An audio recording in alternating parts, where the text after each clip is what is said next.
Hey, good morning guys. I'm the Tech Prepper. Hope everybody's doing well. Today's going to be an amateur radio video, but I encourage all of the preppers and non-hams to stick around because there's going to be some very practical tips on general preparedness that I encourage everybody to see. The subject of today's video is I'm going to be working my first public service event as an amateur radio operator, and I think it's important that I capture everything that I'm internalizing, all the planning I'm doing, and film that before I even go into the event, because I think it'll be helpful for new hams who are thinking about getting into public service. So first and foremost, before we get into the event and all the planning I'm doing, amateur radio has a long history of amateur radio operators volunteering their time, their equipment, and their expertise to provide communications for public service and just public welfare in general. And I'll be volunteering basically my entire weekend and probably even most of the week leading up to it, just in terms of raw preparation that we're going to talk about. I'm happy to do it. It's going to be a great experience. So let's get right to it. So this weekend, I'll be supporting an endurance race called the Javelina 100. It's a 100-mile endurance race on foot. And there's also a 100-kilometer race as well, which comes in at about 80 miles, and then a few, I think, night runs, which I don't know too much about. So it's an endurance race, and one of the challenges that a race like that poses, it's a 20-mile loop roughly in the McDowell Mountain Regional Park, and I'm not sure what the communications are in terms of cell infrastructure, so amateur radio is really a good option for deploying reliable communications. And for the most part, we're going to be deployed at various aid stations. There are 4 for this event. And since it is a 100-mile race, we're going to have a fairly long time where we're going to have to be physically at another location. So that's where the preparation angle comes in, apart from all the comm stuff. So I want to talk about that. I think my experience in the backcountry and already self-supporting for 1, 2, and 3 days comes into play here. In fact, my owner recommended that I use this as my first event, given that I already know how to self-support myself. So if you guys are up for it, let's get right into the planning. Okay, so let's get to the planning, and then we'll get into the gear, and you guys can help me pack along the way as we go through some of the items.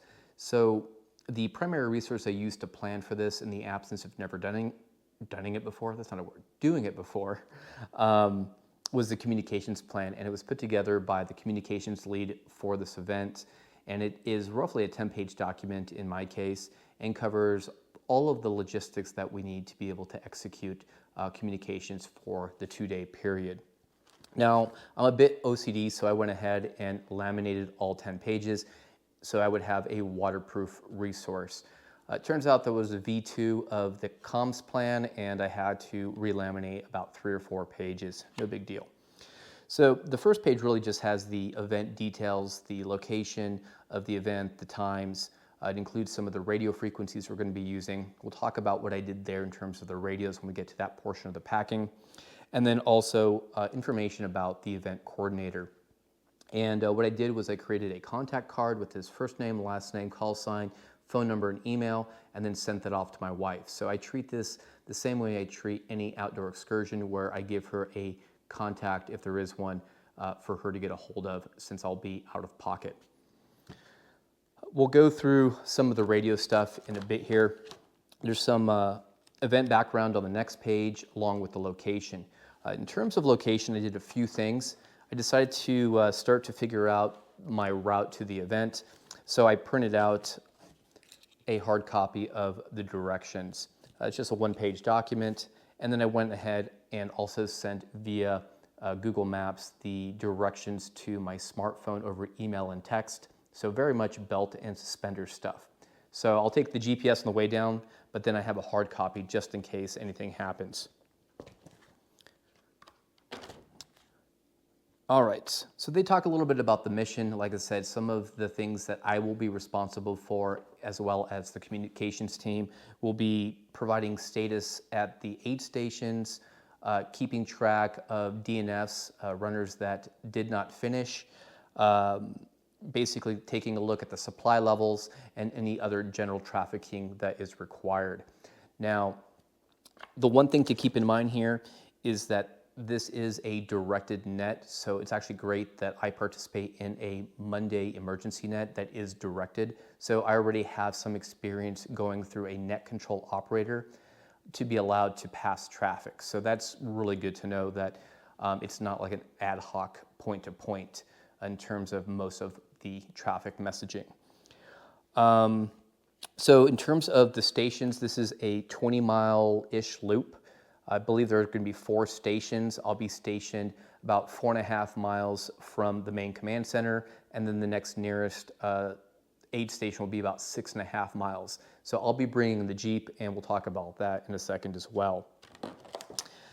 I took a look at the plan. So we will be given or assigned tactical call signs just to make things easy. So as operators come and go on the various shifts, we're always referring to the other station by their tactical call sign, such as communications lead, net control, coyote camp, that's where I'll be stationed, etc. So it really makes things easy. And then we obviously close with our FCC call sign.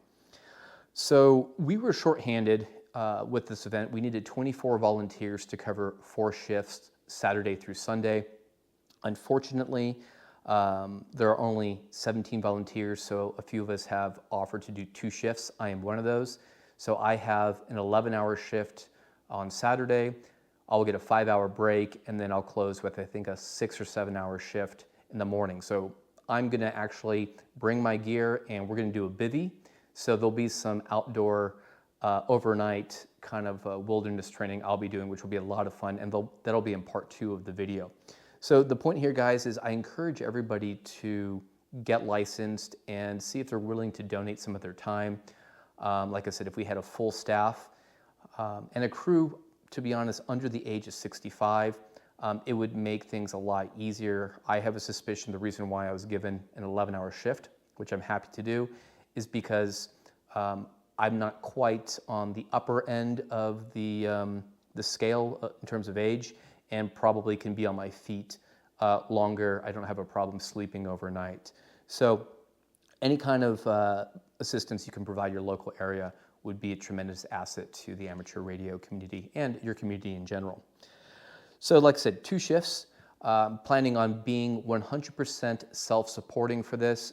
So water, food, clothing, shelter, communications, battery, medical, all of that stuff. I want to make sure that I'm an asset and not a burden on the resources, and that I have everything I need to be an effective communicator for this event. Because at the end of the day, the reason why I'm there is for me to be in the shadows. I'm there to be a resource and a tool to help pass valuable traffic. I am being stationed at an aid station, so I'm going to be responsible for anybody who needs aid, in addition to helping and make sure that our supply levels are good. So keep that in mind. So there's a whole lot more here in this communications plan. Before we get to the packing, let me show you a few other artifacts that I created. There was a GPX data file sent to us before the event. I could not get it to load properly into the mapping GPS tool that I use, which is AllTrails. So I went ahead and took all of those data points, and I redid some of the points of interest.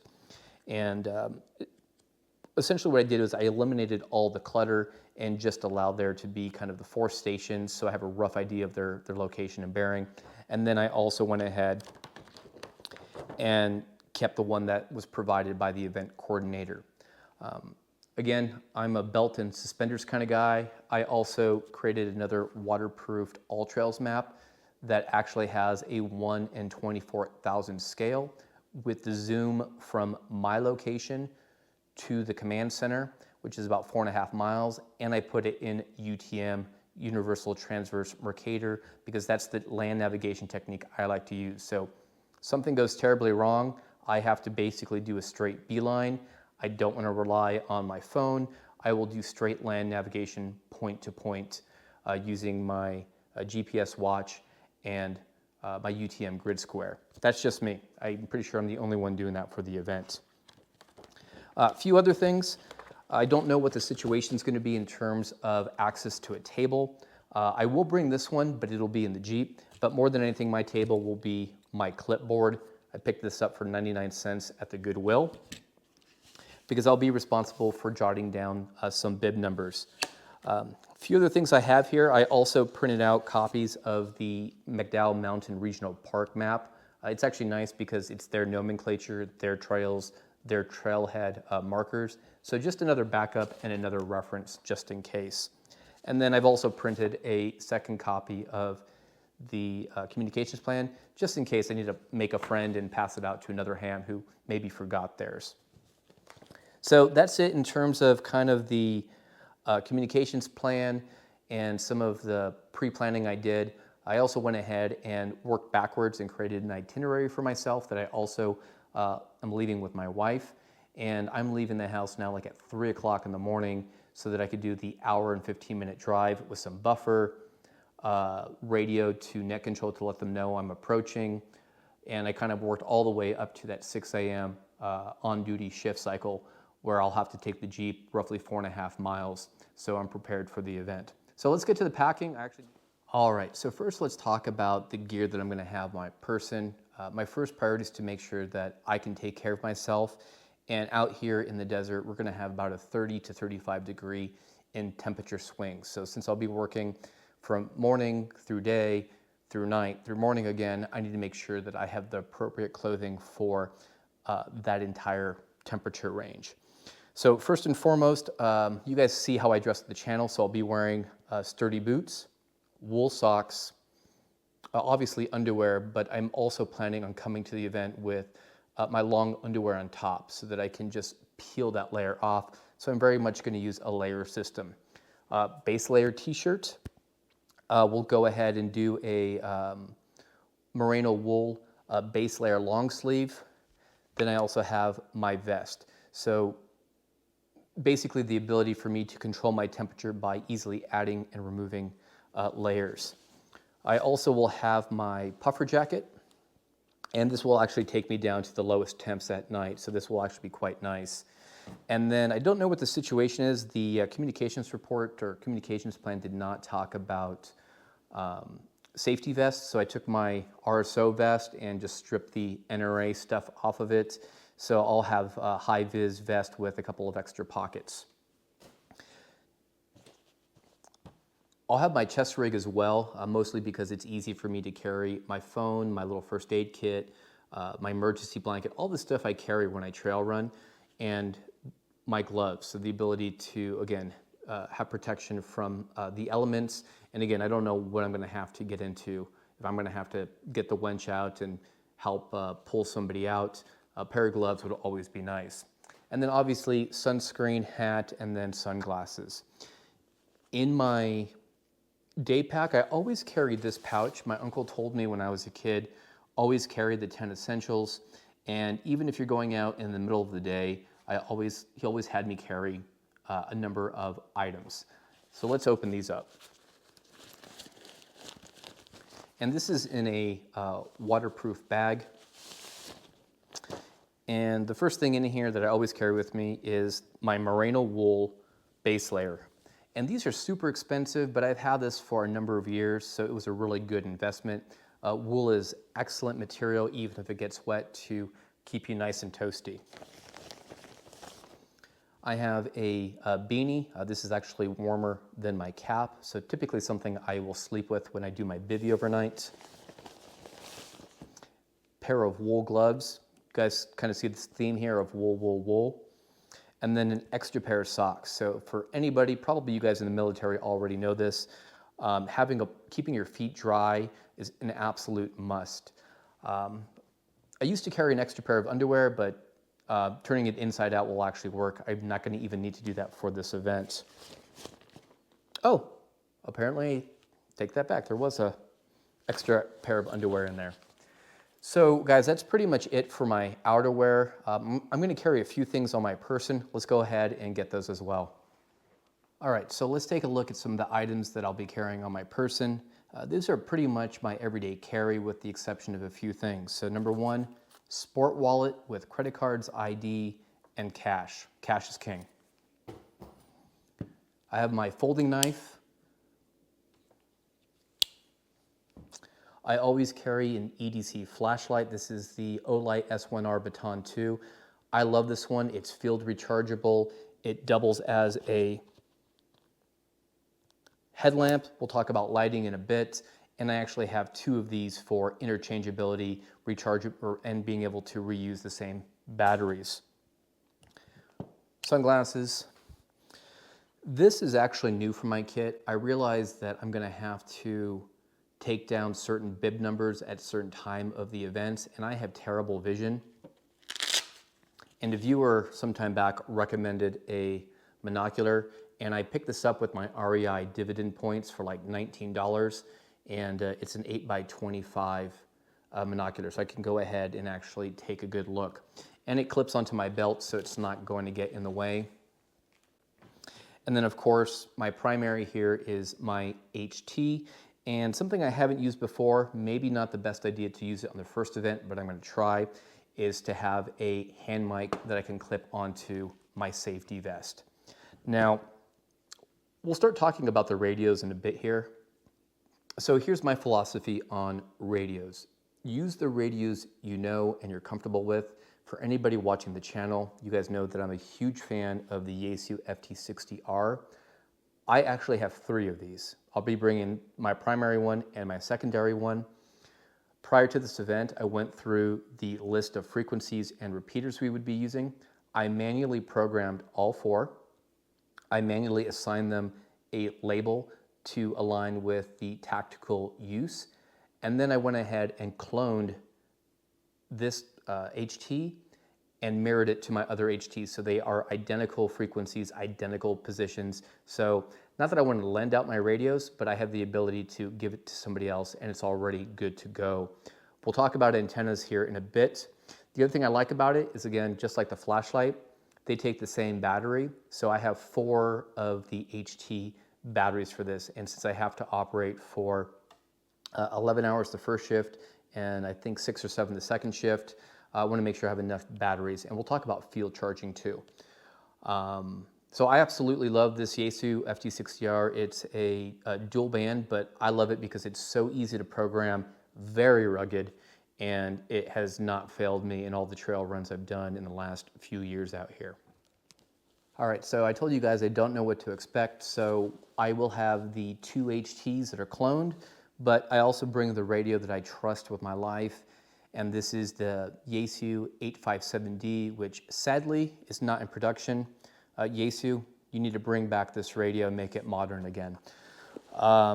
The reason why I'm bringing this is because it has 50 watts on 2 meters and 20 on 70 centimeters. So since I'm going to be in a position where I'm not sure I can hit the repeaters, I will have the ability with the antennas that are in the pouch to at least run 20 watts straight off of the B and C connectors I have on top. Inside there's a 4.5 amp hour Biowino battery. There is a solar charge controller, and I have the ability to field charge this out there. And just like the other 2 HTs, this is programmed for the 4 frequencies in advance. I also know how to program this without having any software, and I even have field cheat sheets if I forget one of the programming steps in the side. So this is my go-to when I go backpacking. It's heavy, it comes in at under 13 pounds, 12 pounds, somewhere in there, but this is my soda kit. All right, we'll get to batteries in a second. I think I may have had too much coffee this morning. Sorry if I feel tense. All right, so in terms of batteries, my primary battery when the 4.5 amp hour one depletes will be this Biowino lithium iron phosphate battery, and it's 12 amp hours. So enough on receive for me to basically make the entire 11-day or 11-hour window, and it'll be field charging while I'm using it. Inside the bag, I have the Buddy Pole Power Mini 2. That is a solar charge controller with the ability to charge this battery and the one inside the pouch. It'll even do 5-volt output for me to charge my cell phone and other devices. This is my 20-watt solar panel. It's a folding panel by Power Film, and this is the one that I always have in my backpack, and it's the one I use for Summits on the Air. So I got to tell you, being a Summits on the Air operator has absolutely prepared me for being in the field for this event, or at least I think so. And everything here, guys, fits inside of my backpack that I always take. For field charging, I've showed this in a very early video. I'm bringing the cradle for the FT60R. It's easier than plugging it into the 12-volt input on the side of the radio. And I like to carry with me two pieces here. This is the cigarette adapter from Yaesu with a plug that goes into the cradle. And then I have an Anderson power pole connector to a female cigarette adapter that's fused. So I can quite literally plug this into the Biowino battery and field charge the HT. And again, you notice that it feels like a Lego system here, but the reason why I like this is I can use the same system to directly charge this in my vehicle, which I'll have with me. It'll be the 4x4 Jeep Wrangler Sport. All right, so I cannibalized my portable packet kit, and I'm using this little pouch to carry miscellaneous power. So I have an extra battery for the HT. There's actually another one I'm trying to find, so I'll have 3 batteries for sure, possibly a 4th. I had the room for it, so I took one of these Anderson power pole distribution blocks. It's not fused, but you never know when somebody else needs to borrow some power from me, and it's small and lightweight. I have the barrel connectors for powering a couple of devices. Again, the cool thing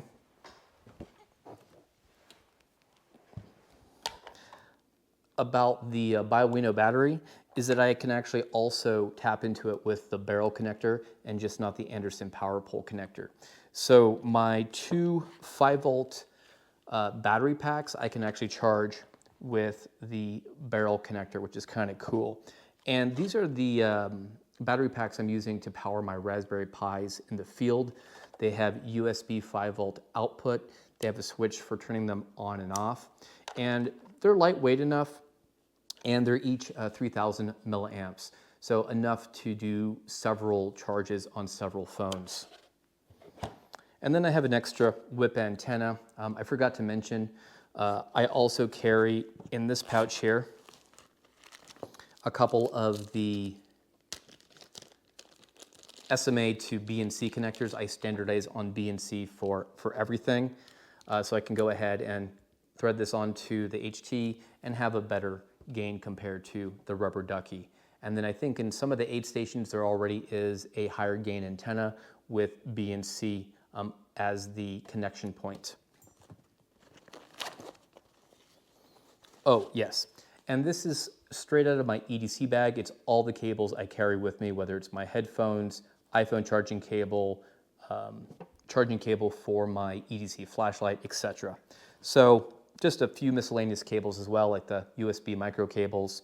But that's basically it in terms of field charging. So as soon as I get there, I will deploy the solar panels, solar charge controller, and start to make sure that my primary battery is topped off.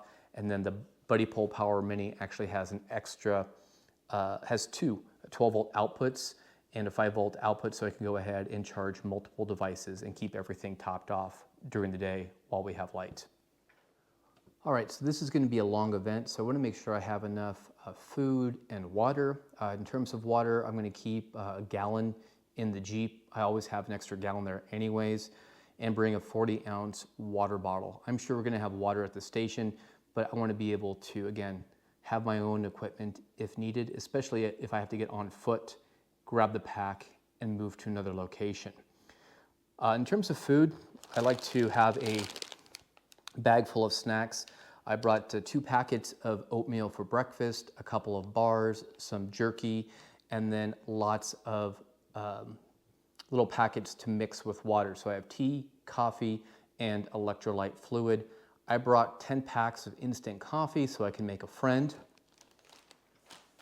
or 9. And then I'm also bringing with me my camping stove with me so that I can actually boil water and make coffee. So I'm imagining there's going to be large areas where I'll be just sitting there idle, and it might be nice to make a cup of coffee, especially with the fact that I'll be working that 11-hour shift. It's going to be more like a 16-hour working day with 5 hours of sleep and then another 7 hours. So the ability for me to make some hot water and have a cup of coffee and get some caffeine is going to be essential. And then I have my cooking stove. This thing is almost 35 years old now. I've had it since I was a kid, but it still works and is maintained. And then, not a huge fan of double-walled of cups, but this will keep it nice and warm. And then in my pack, I actually have a stainless steel nesting cup that I can boil water directly. All right, guys, I don't know if it's wrong to say this, but there is one thing I'm actually really looking forward to for this event, and that's the time that I'm going to get to sleep for that 5-hour window. And I've been dying to experiment with a modular sleep system. We'll show it during the event while I'm off and not working, but it consists of a few pieces.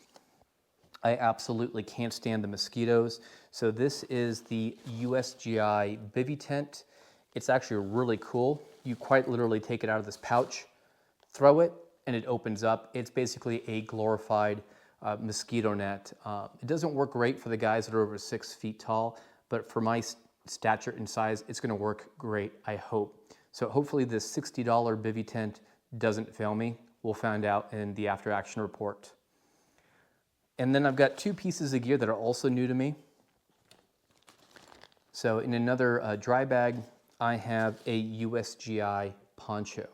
And the reason why I have this is that this now has replaced my tarp that I use in the field with my trekking poles. So the poncho will obviously provide me rain cover over my pack and my gear, my person.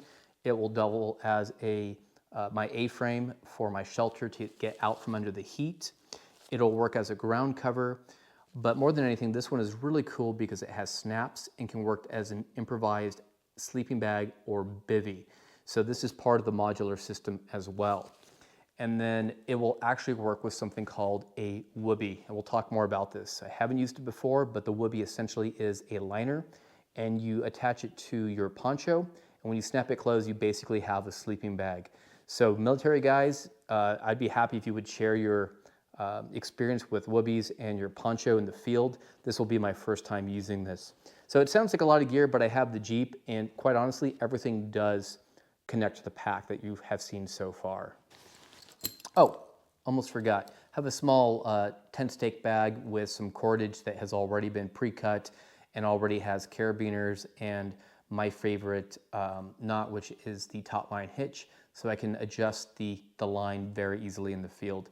And it's my go-to knot.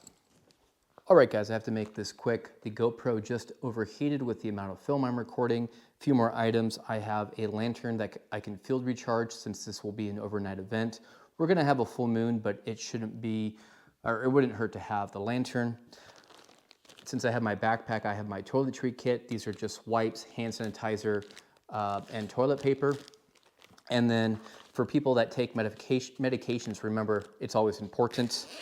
In my case, I don't take medication so much as I want to have some bug spray, chapstick, Benadryl since I react badly to mosquito bites, sunscreen, toothbrush and toothpaste, and people always forget some of the easy convenience items like antacids. All right, there's more stuff in my bag. I've done it in my other videos, so we'll call this the end of part 1, and I hope you guys will join me for part 2 when we hit the field and do the after action report. Be strong, be safe, and be prepared.